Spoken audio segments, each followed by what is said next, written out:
This week's episode was brought to you by the generous support of listeners like you.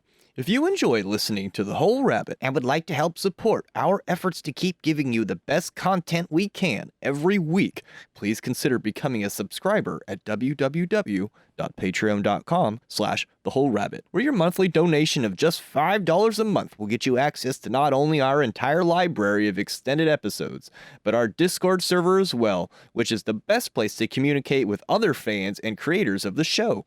You'll also get a 5x5 vinyl bonus sticker of our cover art sent directly to you at no additional cost. This week, we find ourselves in India, the home of the Vedas, and discover the origins of the eternal Dharma, the oldest religion on earth, how to obtain Moksha, and why nobody worships Brahma, because this week's episode is the Smoothbrains Guide to Hinduism. In the first half, we discuss the Hindu creation story, WTF is an Aryan, the Om, and various tales concerning Brahma, Vishnu, and the lovely Shiva. In the extended show, we discover the Tridevi, Moksha, the Purusharthas, Kali, and the meaning behind the Sri Yantra. Thank you, and enjoy the show.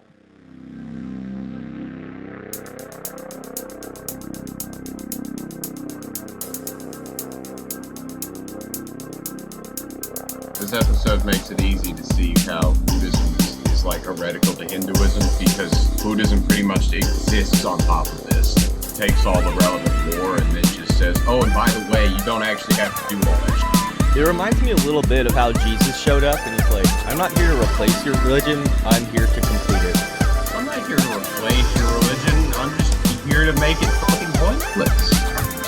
Hello everybody and welcome to The Whole Rabbit, where we don't just stare at our navel and ohm a few times because the weird lady giving Karuna Reiki attunements is rumored to have amazing foreplay skills. Nay, we cover our bodies from head to toe in corpse ashes, using a human skull as a begging bowl, and attaining moksha while meditating on a corpse in a cemetery, because this week we're presenting the Smoothbrains Guide to Hinduism. I'm your host, the Hacking Rabbit. I'm joined this week by Darth Dingus, the beautiful and crispy sponge of fried cheese. Help! I've been turned into a sponge of fried cheese! We could just call you Paneer. They called me Paneer. The Mahatma Mama Mori-sama. Hey everyone. Malachor 5, who crawls on his belly for Shiva. Hope you all are well. What's up? And Heka Astra biting her tongue to not destroy the universe. We wanted to touch on Hinduism before moving on to Buddhism, but explaining Hinduism is a lot like explaining the plot of the Metal Gear Solid series. About 1/7 of the world's population participates in some form of religious activity or belief that would constitute being a Hindu tradition. And what's covered under the umbrella of Hinduism is pretty enormous in and of itself. You could almost think of it as like its own regional paganism. Which leads us to the question, is Hinduism even a thing? The idea of Hinduism is not a concept native to the Indians who practice it. It suggests a homogeny that does not necessarily exist, and it has not always gone by this name. Only recently has it become widely adopted. As you said, Dingus, it's much in the same way we describe indigenous European religions as pagan. So the term that we now use for this religion, it actually has its origins in Persia from the 12th century, from the word Hindu, which just meant India. So the word Hinduism is Indiaism. I believe the word for India from like the native word for India is Sindhu, and then for the Persians it was Hindu. So then they called it Hinduism, and then they eventually dropped the H and put an I on the end to make India. Oh. Oh, shit. I called it Sinduism in chat a few times, so, I was right, assholes. I forget who said it, but there's a belief in demonology where a demonic king rules over each of the main religions, like Satan is Judaism, Leviathan is Islam, Beelzebub is Buddhism, and Lucifer is actually Hinduism. My man. Well, that explains why it's so colorful. Well, Hinduism is also, I would say even more than Lucifer and Christian creation myths. Hinduism is definitely not about the kind of, let's say, self-glorification and determination of one's will that Lucifer is. Hinduism in this form has a lot to do with falling into your religious and moral duties in your life, depending on your caste. Well, there's an interesting twist, because at the end of that, you move on to a state where you are trying to attain moksha, which is liberation. And in a sense, this is the true goal of Hinduism, meaning that of all the religions, this was the first one to promise liberation from worldly circumstance and to rise above it almost like a god. No more eating. No more erectile dysfunction. Never again be a slave, and then finally you can just die. And moksha can be attained like in a lifetime, right? It's like some tangible experience according to their practice. It is a tangible experience, but we're getting ahead of ourselves. Yeah, so there's a way to get to that point. Like in Kabbalah, there's a way to get to Kether mentally. But that is the goal, liberation. Yeah, and liberation through like knowledge and understanding, not so much as like I can do whatever the hell I want. It's more like, that's why they call books, libers and stuff. Its origins are related to like a free mind and like a free body. It just transcends. When you start at the mind, when you free the mind, the whole rest of the system opens up and the energy flows and it follows the pattern that's already been established. Like you get kind of sucked into a higher state of being, right? Free your mind and your ass will follow. That would be the goal of yoga. But we'll get there. I find it interesting just how many different systems qualify as Hinduism and how most Hindus don't even think of themselves as practicing Hinduism. Yeah. I find that very interesting. It reminds me of how they do Shinto when we talked about that, because it's basically ingrained in the culture so much. It's just a code of living that's spiritually based. And I didn't know that there were different. I mean, I guess the different tribes would be the different gods, right? Well, I imagine that it's much like European paganism, where we address it as paganism, but in reality, it's like there's Norse paganism, and then there's Celtic paganism, and then there's Hellenic Greek paganism. It's kind of similar to how in Egypt there would be devotees to certain deities. It's kind of similar in that way, because you'll have all these different branches of Hinduism that are based around one deity, but it doesn't mean that they don't believe in the other deities at all. They're still all valid deities. They just are devotees of one. Which actually makes Hinduism a form of henotheism, which has its followers usually worship one god as the supreme deity, while not necessarily denying the existence of other gods. What unifies all of Hindus, however, is the idea of Dharma, and specifically the eternal Dharma, which they call the Sanatana Dharma. And this is the closest umbrella concept we have to something we might consider Hinduism. A seeker is both bound to a universal law, Sadharana Dharma, consisting of truthfulness, non-injury, generosity, among many other virtues, and Svadharma, a law to be followed according to one's class, status, or station in life. Because of this, Hinduism is most accurately described as a family of interconnected, smaller religions. For instance, followers of Shiva wear a tilaka horizontally, where Vishnu followers wear theirs vertically. They both view their god as supreme, but they still view the other one as equally as important. Like, Vishnu followers view Shiva as the height of Vishnu's manifestation, and then Shiva followers see it likewise, with Vishnu as the height of Shiva's manifestation. Now, I might be wrong, but I don't think I am. The messenger Muhammad belonged to a henotheistic cult that worshipped Allah prior to becoming the Rasul of Islam. Like, he was part of a little cult that had, like, Allah as one of their idols in the Kaaba, because there was a whole bunch of them. And then one day, it was just like, fuck this! And then Allah was like, that's it, this is the only one now. Like, it made a shift from henotheistic to fully monotheistic. That's a lot like what's said to have happened with Judaism as well. Yeah, Yahweh had his Ashura, his queen of heaven, and she was eventually like pushed out and written out in favor of this more monotheistic approach. He's gay. He likes to fuck his brother. So where does Hinduism come from?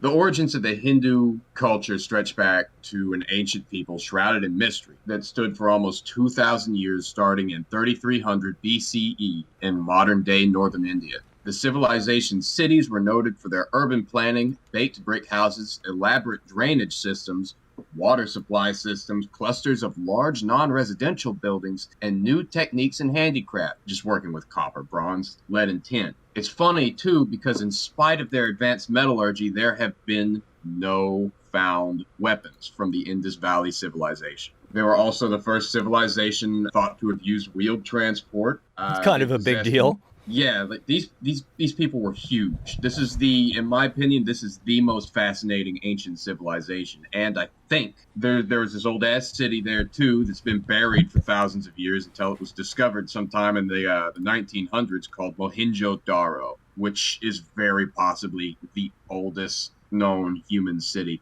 and the most advanced out of any cluster of them that you would think of, like more so than Babylon, more so than Sumeria. They had everything here, and no found weapon. That does sound like some weird golden age, doesn't it? Yeah, I mean, part of the reason this episode is so hard to do is because a lot of the mythology of Hinduism is tied up and directly linked to the very most ancient humans that we still have a direct recorded history of. It's not people's very oldest habits. It's not fair that one of the most interesting and oldest civilizations we have to study has one of the most impersonal, boring names possible.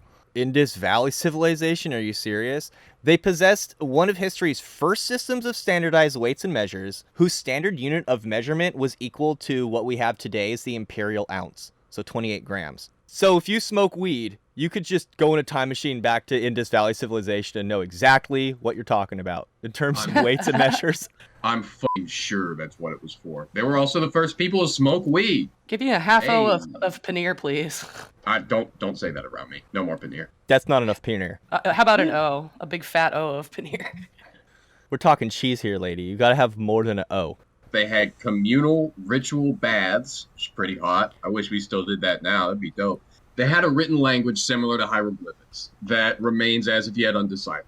It is known as the Indus Valley script, and scholars think that it was written primarily right to left, but is often presented boustrophodonically. Boustrophodonically. Thank you. Oh, thanks, bitch. You're welcome. I was feeling really good about myself. All right, well, that just means that the text zigzags. They could go poo-poo inside. Whoa. So, yeah, they could go shit inside, which is weird because a lot of them are culturally averse to the idea of shitting inside and indoor plumbing now. So the Ganges River is really fucked up. That's how you get clean, both physically and spiritually. You should even drink some of it. I worked with an Indian, with a Sikh guy and a Nepalese dude. The Nepalese guy would always make the joke like, "Oh, I'll make sure not to shit in the river so that it doesn't go down." So, like, yeah, they made a lot of cool temples, and the ancient Indus Valley culture, like Dingus said, is one of the most fascinating ones.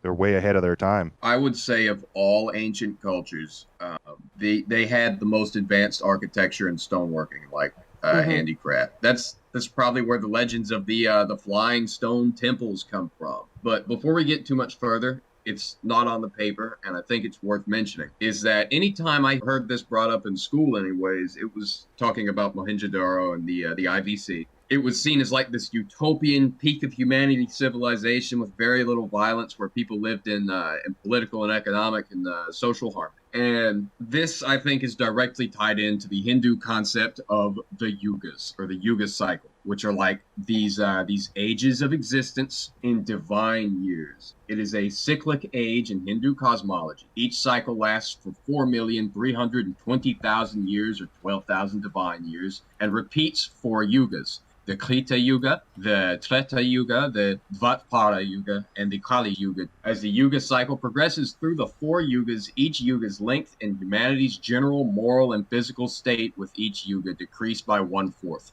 Kali Yuga, which lasts for 432 years, is believed to have started in 3102 BC. Kali Yuga is the Iron Age, the Dark Age. It is where man is at its spiritual, intellectual, and moral weakest. And this coincides with the fall of Mohenjo-Daro. There's some dispute as to when the Kali Yuga started, but from my understanding, the Kali Yuga will end in 2025. We are coming up on the end of the Kali Yuga, and then there's, between all the yugas, there's usually a transitional period, and I believe the transitional period between the Kali Yuga and the next Yuga is 300 years, and then it'll start over again. It's also said to be like the entirety of the cycles, so each of the yugas makes up the whole cycle, and it's said to be that each cycle is a single inhalation and exhalation of the breath of Brahma.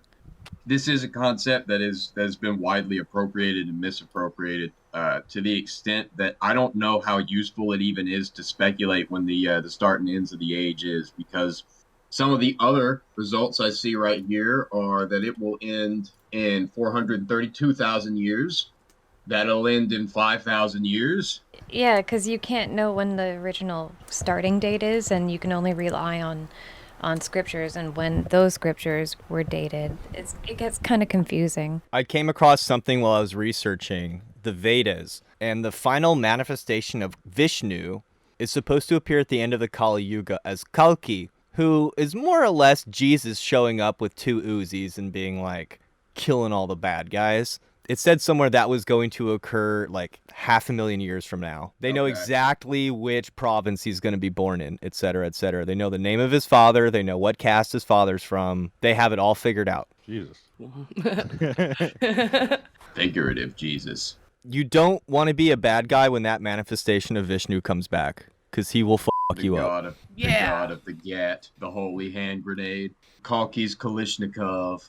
I mean, essentially, it's what's said to happen in the Bible, too. First, Jesus comes in peace, and then he comes back and murders everybody with demons with scorpion tails and lion heads. But that's always going to happen within the next 6 months. So this is legit going to happen a long time from now. Yeah. But it's also interesting because this is connected to a concept that I'll get to when I feel it's pertinent, which is that the entirety of existence is the dream of the Brahman. And when he wakes up, it all goes away.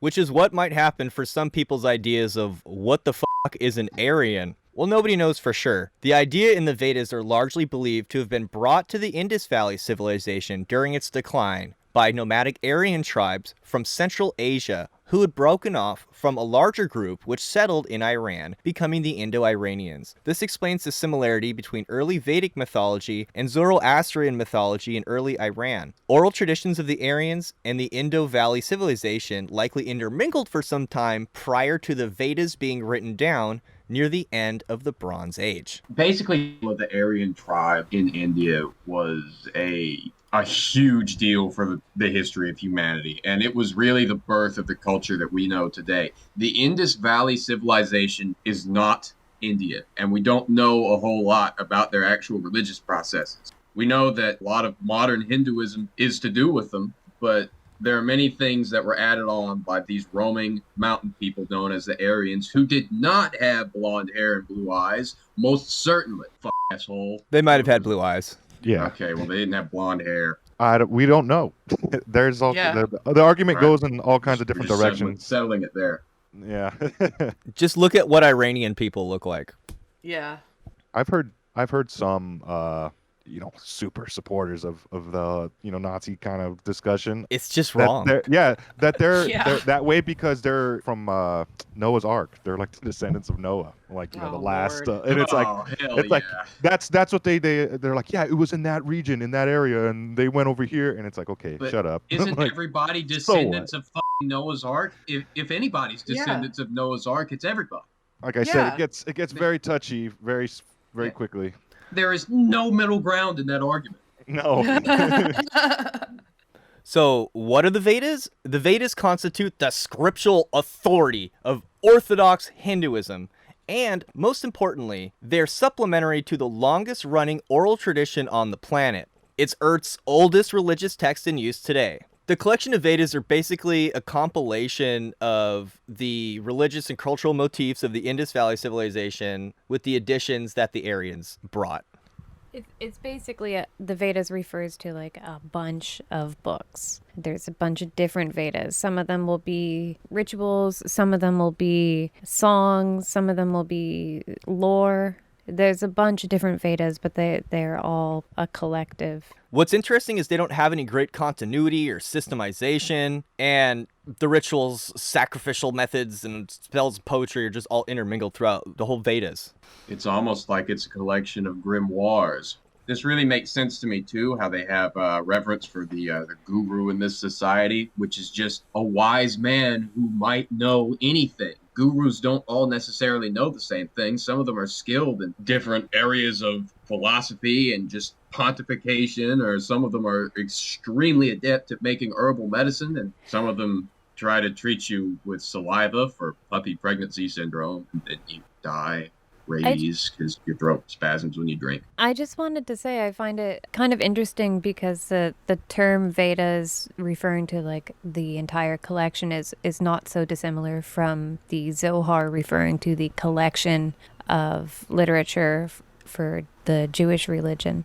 It's pretty similar. And with the Vedas, a part of the attaining moksha, I believe, is also, at least in one of the systems, is to know the Vedas. That's a pretty big part of attaining moksha. In order to be a Christian, you must believe. I'm happy you mentioned it being a collection of grimoires, because that is essentially what it is. Which brings us to the question, why are there so many spells, incantations, instructions, etc.? As discussed earlier, followers of the eternal Dharma or law do so because this law has a primary governing principle, which is also the primary governing principle of the entire enchilada, which is a Spanish word for rabbit.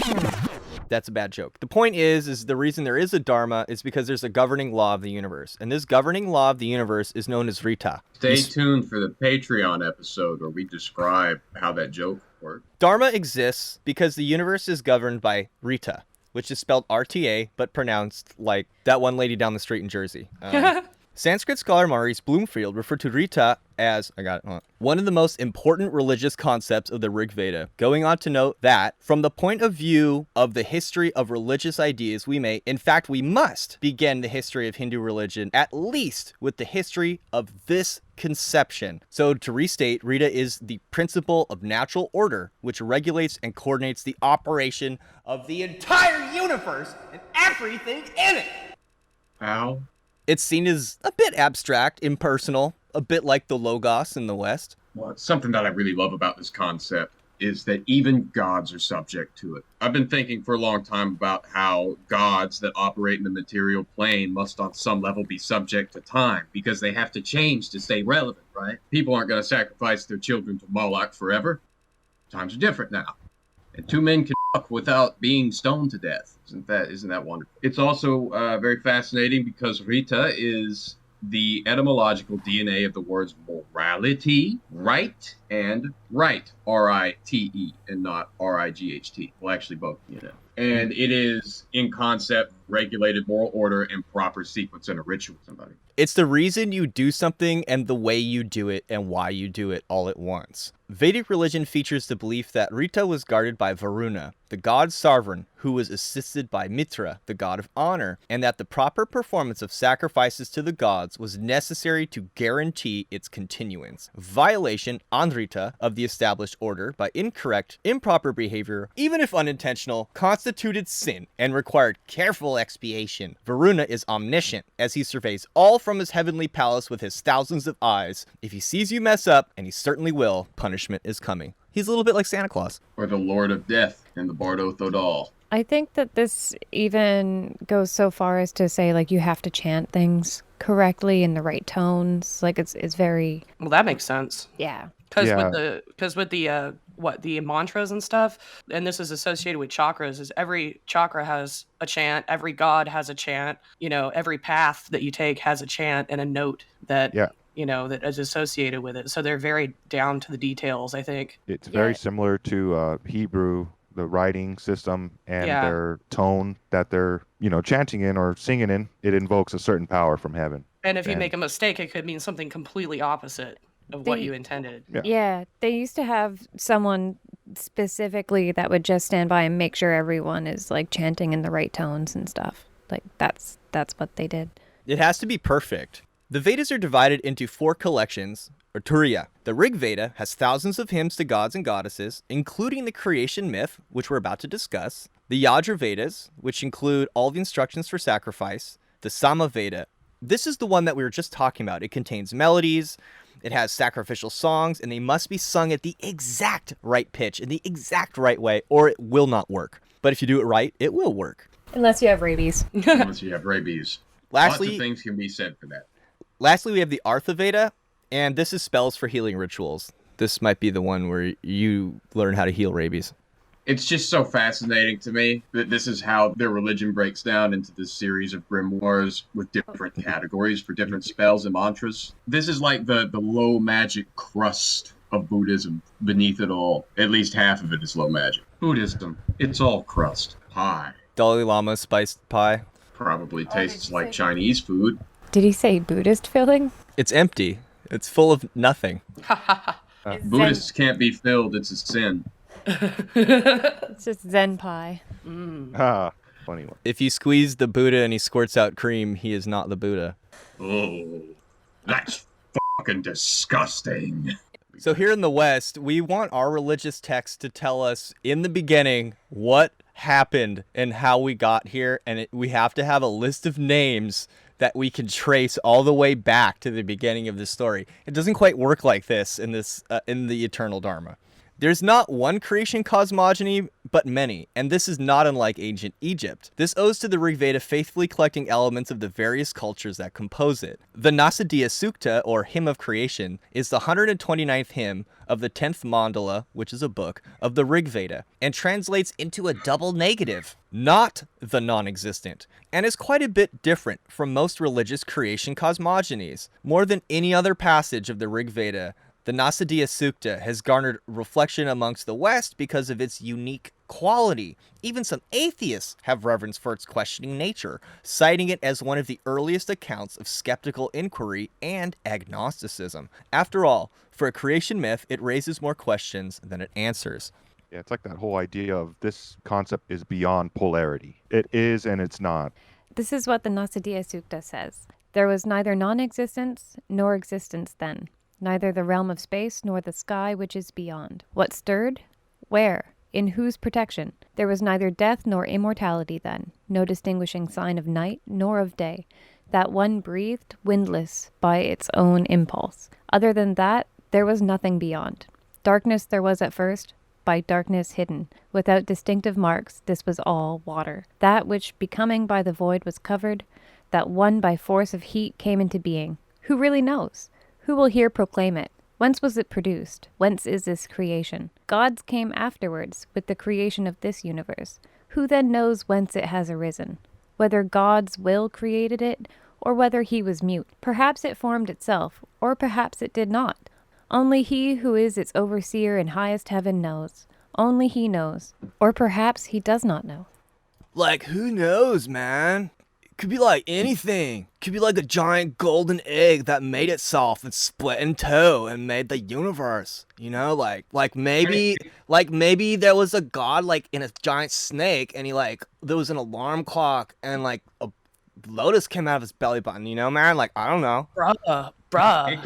It could be anything, and it could be a heaven and a hell, and you could go to that hell for smoking your dope and fucking your women and making your podcast, which is why you should submit to the Lord and be bathed in the cleansing blood of Jesus Christ, your Lord and Savior. But I don't know. I don't know, man. I don't know.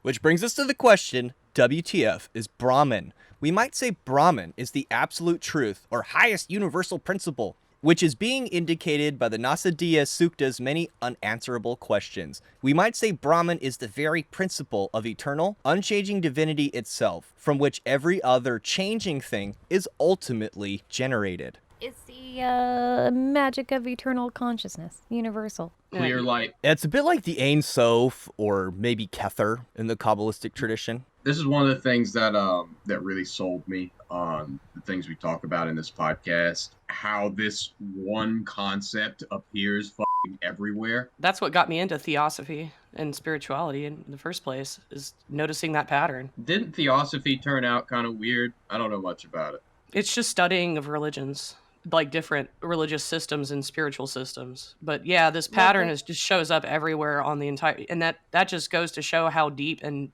how old theology? This is. Oh yeah, sorry. Because theosophy is different. Is the practice, right? Yeah. Okay. You're describing theology. Yeah, that's what I meant to say, but just studying it from afar and not necessarily participating. Well, it's funny because Theosophy attempted to import as much of this as possible to the West, and I used to think it was silly, but now after attempting to summarize Hinduism in a week, I have some empathy. It's hard to get it all correct. And that's why metaphors are often used too, or even symbols or pictures. I was going to say, I think it was a little bit easier for Blavatsky because she just plagiarized a bunch of other people. Well, it's because of people like her that we are so familiar with this idea of the Om, right? Like, we wouldn't really know about it, but I'm from the West Coast. I've seen Om Yeah. on people's cars and bumper stickers and in their homes my whole life. Namaste. You want to go and do the beach, man? Nah, I'm gonna stay home. Your mother should have swallowed you. Damn, dude. I've said the same thing. Namaste home with my dog.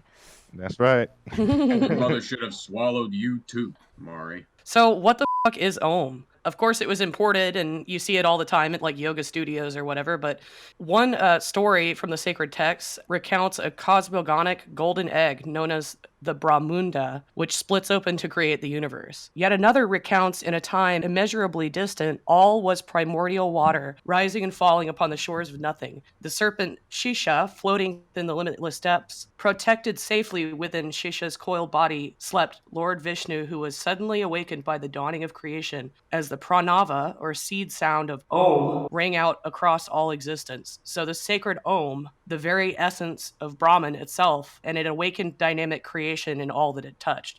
We were just talking about Brahman, so Om is the seed sound and symbol that represents this Brahmic energy, I guess you could say. It's the essence of Brahman. Not only that, but I mean, we were just talking about yoga. I'm a fan of the chakra system, and this is your crown chakra. So this is where the spirit energy would ascend into the heavens, or into, Brahma. It would unite with the rest of the universe, because this is the sound that emanates through all things and creates life. Yeah, if you research the word itself, it's like in a bunch of cultures too, a bunch of different languages. They're saying it's like a caveman word. It's almost like a guttural responsive sound we have. It's shared across ancient, it's built into our DNA almost. And even the sounds associated with it, the pictures, the imagery, it's a 1,000 million petaled lotus or something. It contains the all within it. So that's why it's a seed sound. And I like that it's associated with your crown chakra, which is basically your mind and how you connect to the entire universe. Their conception of the universe is that essentially it's just a spider web of different mantras. Okay, so I addressed earlier how the universe is supposed to be the dream of the Brahma. Mm-hmm. Well, I can almost see it as like the way a thought or a series of thoughts kind of blooms through your head, where it starts with like one concept, and then you have a couple of free associations and permutations of that until you have like an actual idea or statement, or you have a conception of something. Or even like neural pathways. Yeah, that's what I was getting at. Yeah. That's so fascinating. So to clarify, in this big void of nothing, there's this snake, as you said, named Shisha floating, and in its coils are Lord Vishnu. And as you said, when the Om rang out, it awokened Vishnu, which brings us to the question, who is Brahma? Brahma's the creator god. From the belly button of Vishnu sprung a lotus upon which sat Brahma, the creator god. Gesturing with his hands above his head, he spoke with an inflection identical to Alejandro Jodorowsky, saying, "It is time. Go create reality."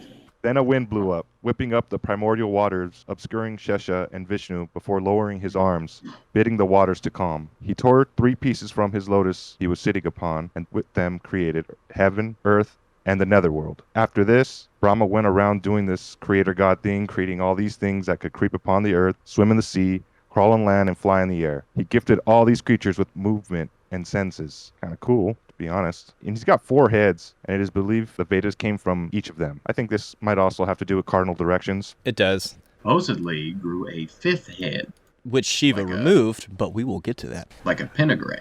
Now, although sometimes the name of this individual is the Purusha, in other accounts, it's Brahma's body that is divided into 4 parts, which create the 4 Varnas of the caste system. The Brahmins, the Kshatriyas, the Vaishyas, and the Shudras. So why is Brahma not worshipped? I was fascinated to find that he wasn't, honestly, and there are a few stories to answer this question. The first answers the question of where he originally got his 4 heads. While creating the universe, he created Shatarupa, the one with 100 beautiful forms, and became hopelessly infatuated with her. In order to creep on her more totally, he grew a head for each direction that she could run away from him in. Unable to escape, Shatarupa devised to leap over Brahma, avoiding the gaze of his 4 heads, which prompted him to grow a 5th on top, which is just must have been a horrifying sight. Upskirt action. God, what part do you think comes out first? I think it's the lips. Me too, actually. Maybe the tongue. Yeah. 2 little eyeballs pop out first. Well, when Shiva saw this fucking Cronenberg convention, he immediately sliced the 5th head off and bade his remaining 4 to continuously read the 4 Vedas in repentance, which it's interesting because he kind of forms a pentagram, like a star, with that 5th head. But then when it's cut off, it's left open. Yeah, well, it harkens to the headless ritual or the bornless ritual, Oh, shit. Yeah. It also reminds me of Odin, who lost his left eye and gained knowledge of the runes. The second one refers to a contest that we'll get to later. Brahma actually cheated in the contest using the Ketaki flower to lie to Shiva. And because of this, Shiva knew it was BS, cursed Brahma and the Ketaki flower to never be used in a ritual. So we'll get to what contest he cheated at earlier, but it's fairly important. Which I guess leads us to, who is Vishnu? Once Brahma had created everything, creation was alive, sounds of life, which were beautiful and good. Attracted to the goodness, a demon came which forced Vishnu to take an animal form and protect the earth to sustain Brahma's creation and all the good things within it. This establishes Vishnu's role as the sustainer and the protector. He's known as the preserver. He's the supreme deity of Vaishnavism. He cradles the earth and all living organisms in it. He's like Atlas, honestly. My Nepalese coworker's name is Vishnu, and they'd be like, "Oh, what does that name mean?" He's like, "Oh, it's Hindu Jesus." Yeah, and honestly, his most famous incarnation is Krishna. The fact that he comes back in avatar forms, like in human forms like that, it reminds me of Avatar. I mean, that's what all this is written about. And this is the guy who comes back and murders everybody in like 500,000 years from now, right? It's Kalki. Yeah. Oh, Okay. yeah. He's got one left, and it's Kalki. Cool. He's walked the earth 9 times. He's just the fucking postal dude. I could see that. Well, the objects in his hands do suggest his willingness to fight. I find this really interesting, actually. So he has a conch in his upper left hand, which represents the primordial waters of creation from which he came, and the power of the Om. It is used for both purity rituals and war. They're made into horns. I actually have one. If you make it so you can blow into a conch, you know how you make conch horns like Mari just said, it kind of makes an Om sound. Exactly. Oh, that makes sense. It's like a droning horn of war. They would use them to call to other people when they were fighting from far away. That's what war horns are used for. So it's interesting. But the conch is also a ritual item and an item of beauty, and it supports life. Yeah, just imagine being shirtless on the beach, just blowing into a conch shell. It also just kind of looks like a vajayjay a little bit. Well, you're right. It's Yeah, like if you blow into a vagina, it's the same sound. Exactly. Yeah, you gotta do it. You got to do it really hard, though. I was going to say, like, just touching on what Mari said, it is a protective shell, and Vishnu is a preserver or protector, right? Yeah. It protects and preserves the tender, soft shell. the tender Life. creature inside of it. Oh, that makes sense too. I love that duality symbol. so That's really beautiful. cool. So what else is he holding? He's also holding a lotus flower, which represents peacefulness, perfection, or purity. In his lower right hand, he's holding the Kamadaki, a holy mace, representing that he's tough as hell. So last episode we covered yokai and Japanese stories. There's an interesting one called the Oni, which guards Enma, Buddhist hell, Zen Buddhist hell. The Oni crushes evil people with a weapon called a kanabo, which is a 3+ foot long heavy wooden club studded with metal rivets. A holy mace. Bonk. And Bonk. bonk. And finally, he has the Sudarshan chakra in his upper right hand, which symbolizes his lordship over Dharma and his willingness to go to war to follow it. Very Jesus-y. The Sudarshan chakra that he's holding in his upper right hand appears as a flat halo with a wide blade-like surface that he spins on his finger. This is a real weapon. It's used by Sikh warriors, and it's called the chakram. Oh, yeah. It's the exact same thing. It's a metal ring that they would spin on their finger, and they would throw it like a frisbee. It could be thrown with skill. It would cut through a whole ass limb, easily. It can cut through sugarcane and bamboo stalk, thick bamboo stalk. Yeah, it's like if you cross a throwing star with a frisbee. The British were horrified. I love the crown of Shesha cobra snakes around his head in this picture that we're looking at right now. Oh, I thought they were peacock feathers. Cool. It's just a really crown of serpents. Jesus said to be as wise as vipers. Yeah, if you take all these symbols together, makes him a bit more of a warrior than you might initially suspect. And you're right, Dingus, that association with that weapon was in that culture, and besides the Dharma, it is a reference to that immense killing power of the discus, which is used in the Vedas, like in some of the stories. Also, Vishnu is the god who showed his multi-headed, multi-armed form to Arjuna in the Bhagavad Gita to convince him to fulfill his dharma of fighting in the epic war involving his family. The same guy that Oppenheimer quoted when he, blew up the first nuke. So Vishnu can be a bit frightening. That's not even Shiva yet. And Shiva's arguably maybe even much more frightening, but also kind of delightful. Where does Shiva come in? In one story, Brahma and Vishnu get into a contest to decide who's the most powerful deity. In response to their challenge, appears an enormous lingam and the voice of an oracle to outline the rules of the contest. The voice spoke, commanding each to find the end of the lingam. Brahma became a swan to fly to its heights, but he could not discover its end. Likewise, Vishnu became a boar, but could not dig his way to the beginning. When meeting back up to announce their failure to each other, they discovered Shiva standing there, and they immediately knew who the strongest deity was. It is said that when the inhabitants of creation grow evil and corrupt, Shiva will open his third eye and destroy the entire universe, returning it back to its primordial state. This is why Shiva is lovingly referred to as Avidev, or the eldest god. So in the primordial creation stories, when there's nothing, it's assumed that there is nothing because Shiva has opened his eye at some point and returned it to that state. So he's always been there, and he always will be. Thanos snapped. He wakes up at the end of the dream. Like, this is one of the prime elements of their cosmology, is that the entire world is a dream of the Brahma, which makes Brahma kind of like Azathoth in Lovecraftian lore. That's what I was going to bring up. He's the blind sleeping idiot. Yeah. He opens his third eye. He awakes. That's the moment of mental clarity. That's the moment of awakening. So everything in Hinduism kind of follows seasons. So we have the yugas, and then there are also cosmological ages on top of that. As the dream progresses, it becomes darker and more troubled. Yeah. And then finally, in the most chaotic and violent and fearful, sinful state of it, like any other nightmare, when you're sufficiently frightened, you awaken and everything stops. There's actually a quantum mechanical function that does this all the time. It where things just increase in complexity, and then all of a sudden it snaps back to being basic again. It's like how atomic clocks work. We have been trying to tell you this the whole time. Dude, but it's so crazy how this is fundamental to pretty much everything.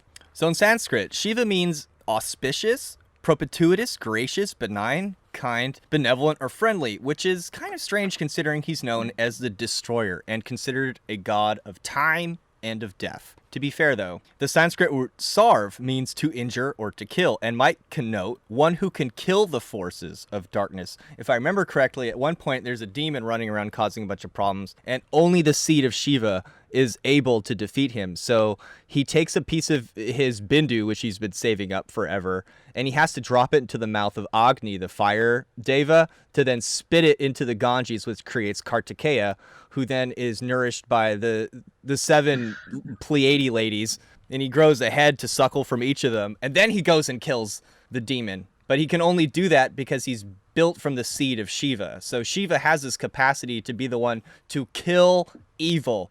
He's the evil killer. It's also fascinating to me because the idea of all the gods growing these different heads and perspectives of awareness really speaks to the fractal nature of existence as well. Mm-hmm.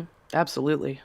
They're just spin-offs of each other, but with different purposes or different meanings to why they came about. He's related to a pre-Vedic tribal god, Rudra, the Howler. Anyone who's familiar with demonology, it is in regard to the same howling, this idea of wrathful, chaotic animal spirits. In the Bardo Thodal, one of the things that attracts you to hell, or at least lets you know that you've gone to hell, is the droning and chanting of evil mantra.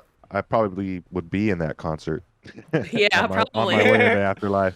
That howling all relates to wind as well, which demons are said to be of the element of air, right? Yes, and he's the god of storms and wind.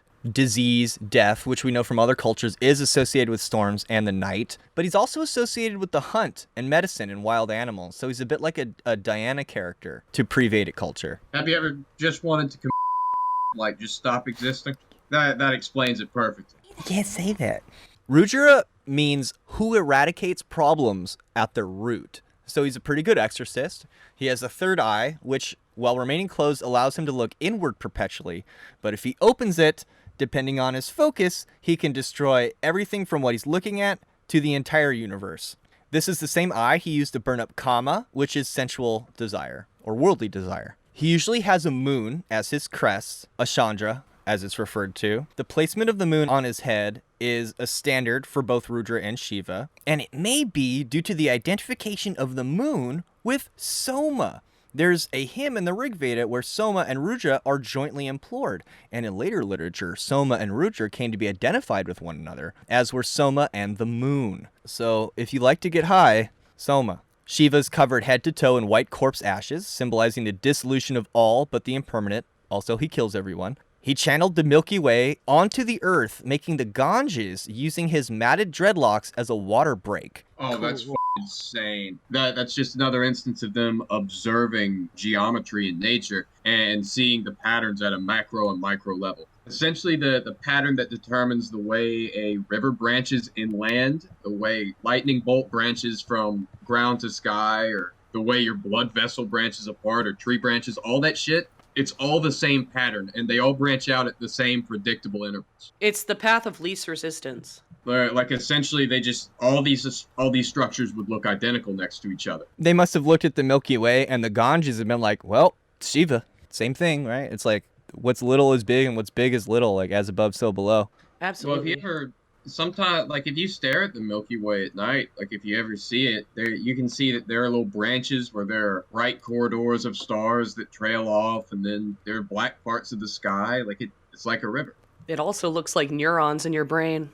He sits on a tiger skin, usually his mastery over animals and his animal nature. He wears a snek as a necklace, and he does have a trident, which shows his power over the gunas, the three-part nature as preserver, creator, and destroyer, because he can be seen to be all of them. And those three energies, preserver, creator, and destroyer, also define the three gunas, which are the three primordial alchemical forces. And lastly, Shiva is the god of yoga and the teacher of sages. So if you are an occultist, a guru, a teacher, a seeker, somebody who practices yoga, then Shiva's your dude. He sounds like he's a really perfect god for somebody who is a seeker and wants to find the wisdom. We're going to talk a little bit more about yoga, moksha, samsara, dukkha, and the three margas. If you'd like to hear that part of the episode, please visit www.patreon.com/thewholerabbit, where you can subscribe for just $5 to get access to all our extended shows. Thank you, everybody. Eat carrots and shoot lasers.